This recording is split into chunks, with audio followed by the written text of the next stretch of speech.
A very good morning friends. Welcome in exam setter 75. So friends, आज का ये हमारा सेशन स्टैटिक जीके से रिलेटेड है, जिसमें हम स्टैटिक जीके से रिलेटेड उन क्वेश्चंस को डिस्कस करते हैं जो एग्ज़ाम्स में बार बार पूछे जाते हैं एंड जिनके आने की काफ़ी ज़्यादा संभावना होती है। सो फ्रेंड्स, आज हम भारत की स्वतंत्रता के बाद भारत को मजबूत अर्थव्यवस्था वाला देश बनाने के लिए समय समय पर काफ़ी सारी समितियों की स्थापना की गई। सो फ्रेंड्स, आज हम उन समितियों को पढ़ेंगे और इसके साथ ही हम भारतीय अर्थव्यवस्था से रिलेटेड और भारतीय मुद्रा प्रणाली से संबंधित काफ़ी सारे उद्योग धंधे, उनकी स्थापना, उनका मुख्यालय और महत्वपूर्ण समितियां पढ़ेंगे जो समय समय पर भारत की अर्थव्यवस्था और भारत को आज़ादी के बाद एक प्रगतिशील देश बनाने के लिए गठित की गई। सो फ्रेंड्स, हम बढ़ते हैं हमारे पहले टॉपिक की ओर। टॉपिक है कृषि उत्पाद बोर्ड। इसका सेशन हम स्टार्ट करते हैं। ओके फ्रेंड, सो आप वीडियो में देख रहे हैं, इसमें काफ़ी सारे उद्योग हैं और उनके मुख्यालय प्लस अधिनियम की किस वर्ष किस अधिनियम के तहत इन्हें पारित किया गया और यह बोर्ड की स्थापना की गई। सो फ्रेंड्स, इसमें हमें थर्ड पार्ट जो है, थर्ड कॉलम अधिनियम, ये इतना इम्पॉर्टेंट नहीं है बिकॉज एग्ज़ाम में इससे रिलेटेड क्वेश्चन आज तक नहीं आया है। ठीक है, ओके। सो हम देख लेते हैं coffee board. Friends, coffee board जिसका मुख्यालय जो है 1 मिनट बेंगलोर में है। बेंगलोर जो है कर्नाटक का एक शहर है। फ्रेंड्स, जैसे कि आपको पता है, बेंगलोर जिसे भारत की सिलिकॉन वैली कहा जाता है और भारत की ज़्यादातर आईटी कंपनियां बेंगलोर में स्थित हैं, जैसे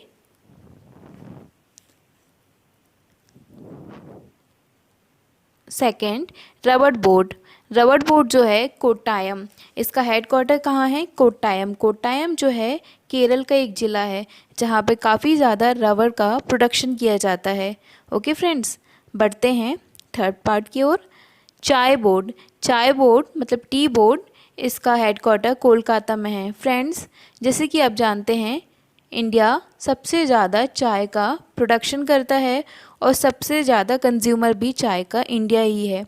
और इंडिया में यदि देखा जाए तो चाय की खेती सबसे ज़्यादा नॉर्थ ईस्ट एरिया पे होती है, जैसे कि कोलकाता में दार्जिलिंग, असम चाय टी वैली एंड ये सारी जो टी वैलीज़ हैं ये हमारे नॉर्थ ईस्ट एरिया में पाई जाती हैं, जहाँ पे काफ़ी ज़्यादा चाय का प्रोडक्शन किया जाता है, क्योंकि वहाँ की जो मृदा है और जलवायु वो चाय के उत्पादन के लिए काफ़ी ज़्यादा अनुकूल है। तंबाकू बोर्ड। तंबाकू बोर्ड का हेडक्वार्टर गुंटूर ज़िला है। फ्रेंड्स, ये गुंटूर जो है आंध्र प्रदेश में पड़ता है। आंध्र प्रदेश के एक ज़िला है गुंटूर। फ्रेंड्स, तंबाकू बनाने के लिए तेंदुपत्ता का यूज़ किया जाता है और ये तेंदुपत्ता जो है ये जंगलों में पाया जाता है।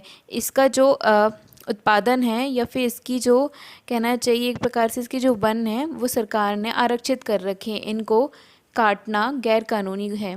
ठीक है, तंबाकू बोर्ड जो है ये यदि देखा जाए तो एमपी जो एरिया है, एमपी छत्तीसगढ़, यहाँ पे तंबाकू यानी कि निकोटिन और तेंदुपत्ता की काफ़ी ज़्यादा पेड़ पाए जाते हैं।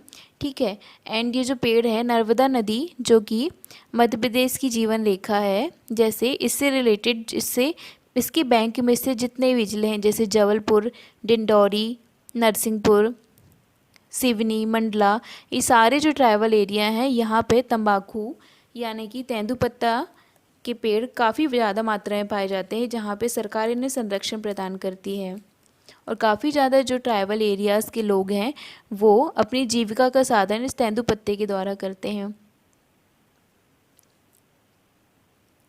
फ्रेंड्स, आगे बढ़ते हैं मसाला बोर्ड।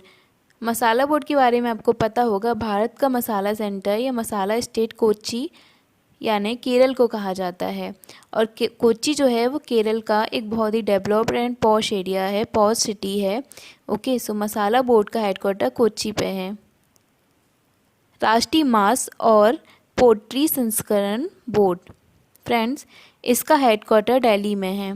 ओके, सो जब भी आपसे कोई पूछे या एग्ज़ाम में आपके पास आए कि राष्ट्रीय मांस और पोल्ट्री प्रसंस्करण बोर्ड का हेडक्वार्टर कहाँ है, तो आप आंसर करेंगे दिल्ली।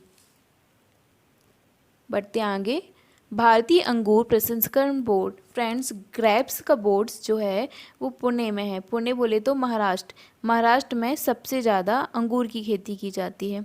ओके।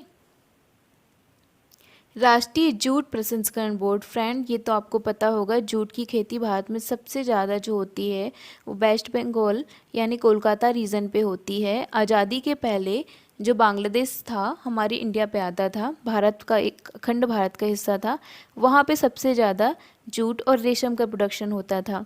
बट आज़ादी के बाद ये जो एरिया है ये बांग्लादेश को चला गया, तो भारत के पास बहुत ही अल्प मात्रा में बचा हुआ एरिया जो है जहाँ पे जूट का प्रोडक्शन होता है।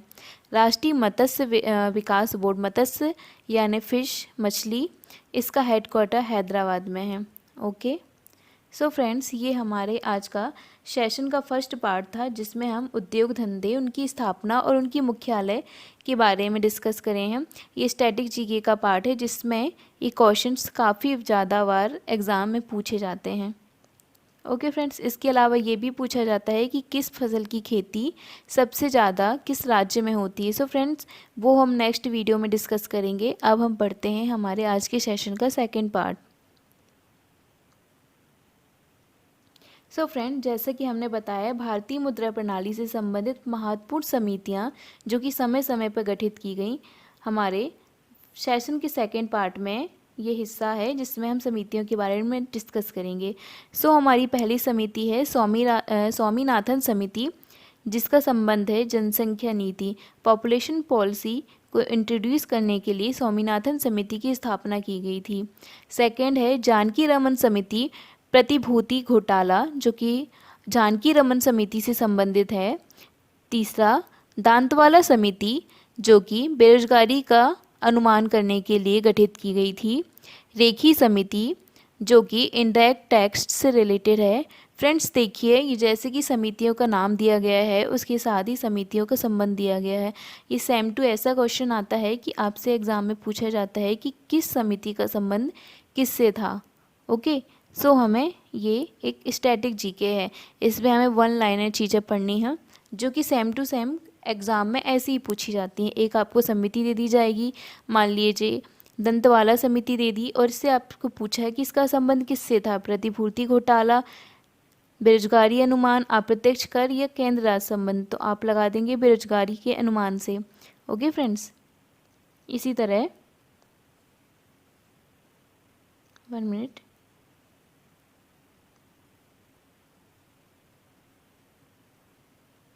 अब ये पूछ रहा है सरकारीय समिति, इसका संबंध है केंद्र और राज्य सरकार के संबंध से, इसका संबंध है सरकारीय समिति का।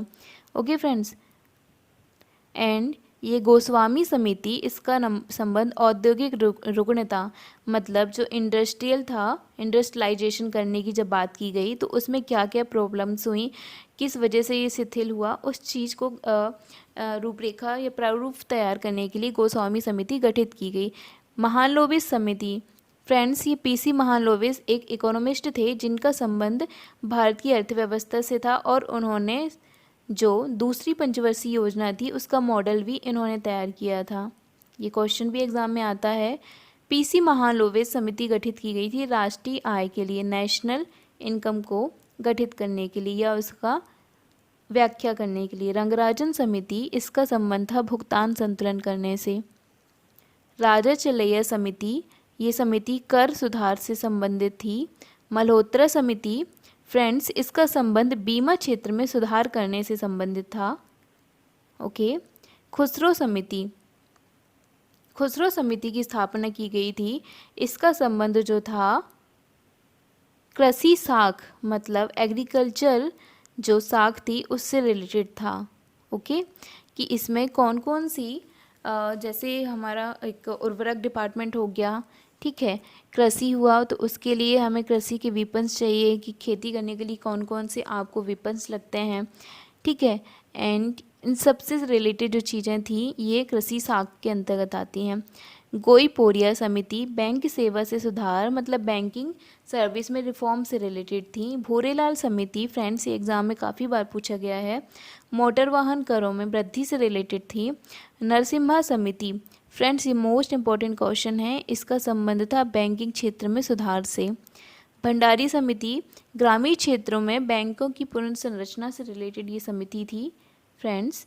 सच्चर समिति, और ये समिति भी बहुत इम्पोर्टेंट है। मुस्लिमों की सामाजिक, आर्थिक व शैक्षणिक स्थिति का अध्ययन करने के लिए सच्चर समिति बनाई गई थी। सुरेश तेंदुलकर समिति इम्पोर्टेंट समिति है जिसका संबंध गरीबी से था। गरीबी समिति मतलब सुरेश तेंदुलकर जो थे, इन्होंने गरीबी का अध्ययन करने के लिए इन्हें समिति का अध्यक्ष बनाया गया था। एस तारापोर समिति रुपयों की पूंजी खाते पर परिवर्तनीयता चक्र करने के लिए एस तारापोर समिति गठित की गई थी। डॉक्टर आबिद हुसैन समिति लघु उद्योग से संबंधित है ये समिति। डॉक्टर कीर्ति एस पारेख पेट्रोलियम उत्पादों की पूंजी प्रणाली पर सुझाव देने के लिए ये समिति गठित की गई थी। आगे देखते हैं हम। बी एस व्यास समिति कृषि और ग्रामीण साख में विस्तार करने से रिलेटेड ये समिति थी। महाजन समिति फ्रेंड्स चीनी उद्योग से संबंधित थी महाजन समिति। ओके। सत्यम समिति का संबंध था वस्त्र उद्योग, जो हमारी टेक्सटाइल पॉलिसी है उसके लिए सत्यम समिति गठित की गई थी। मीरा सेठ समिति, इसका संबंध हथकरघा के विकास से था। ओके फ्रेंड, सो ये हमारी समिति हैं। उसमें से फ्रेंड जैसे ये स्वामीनाथन समिति, ये बहुत इंपॉर्टेंट समिति है फ्रेंड। मैं इंपॉर्टेंट समिति को टिक कर देती हूँ, एक बार आप इसको नोट डाउन कर लीजिए। जैसे ये दांतवाला समिति। ओके। सरकारिया समिति काफ़ी सारे एग्जाम में पूछी गई है। महालोविस समिति का संबंध पूछा जाता है। रंगराजन समिति। ओके फ्रेंड्स, ये एग्ज़ाम में काफ़ी बार पूछी जाती हैं। जैसे ये सुरेश तेंदुलकर समिति काफ़ी बार एग्ज़ाम में पूछी गई है।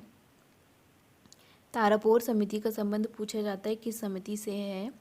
और ये महाजन समिति। फ्रेंड्स ये सारी समितियां बहुत इंपॉर्टेंट है, बट जिसमें मैंने आपको अंडरलाइन कराया ये सारी समितियां मोस्ट इम्पॉर्टेंट है। इनको आप एग्ज़ाम में जाने से पहले ज़रूर देख के जाएं। ओके। सो फ्रेंड्स आज हम भारतीय अर्थव्यवस्था से रिलेटेड उद्योग और उनकी स्थापना, साथ ही भारतीय मुद्रा प्रणाली से संबंधित महत्वपूर्ण समितियों के बारे में पढ़े हैं।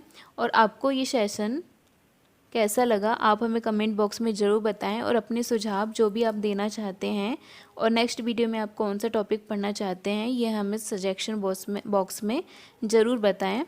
And thank you for watching exams अड्डा 75।